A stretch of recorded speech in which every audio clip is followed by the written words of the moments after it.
একটা ইন্টারেস্টিং গল্প আপনাদেরকে শোনাই। সময়টা ছিল হুদায়বিয়ার সময়। নবীজি সাল্লাল্লাহু আলাইহি সাল্লাম বিশাল জমায়েত নিয়ে উমরা করতে গিয়েছেন মক্কায়। কাফেরদের থেকে বাধা আসলো, তারা বলল যে এই বছর উমরা করা যাবে না। তো কাফেররা উরওয়া ইবনে মাসউদকে পাঠালেন নবীজি সাল্লাল্লাহু আলাইহি সাল্লামের সাথে ডিল করার জন্য।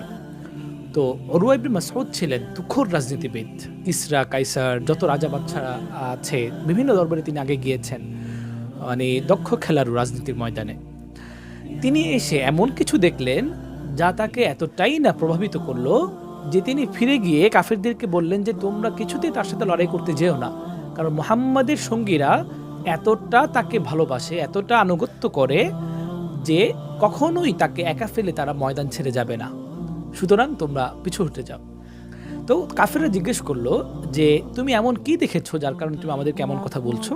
তখন সে বলল যে মুহাম্মদ যখন থুতু ফেলে সেই থুতুটা গায়ে মাখার জন্য সাহাবে কেরাম রীতিমতো প্রতিযোগিতায় নেমে যায়। সে যখন অজুর পানি ব্যবহার করে সেই অজুর পানি মাটিতে পড়ার আগেই তারা সেটা নেওয়ার জন্য ব্যস্ত হয়ে যায়।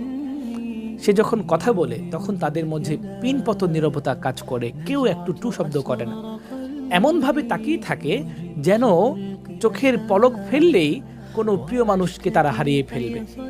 তো এত মহাব্বত যারা নেতার প্রতি নেতাকে করে এবং এত আনুগত্য করে, সেই নেতাকে একা ফেলে তারা কখনোই চলে যাবে না, সুতরাং তোমরা এতটা কঠিন তাদের সাথে হও না। এমনই ভালোবাসতেন নবীজি সাল্লাল্লাহু আলাইহি সাল্লামকে সাহাবায়ে কেরামগণ রাদিয়াল্লাহু আনহুম ওয়া রাদু আনহু।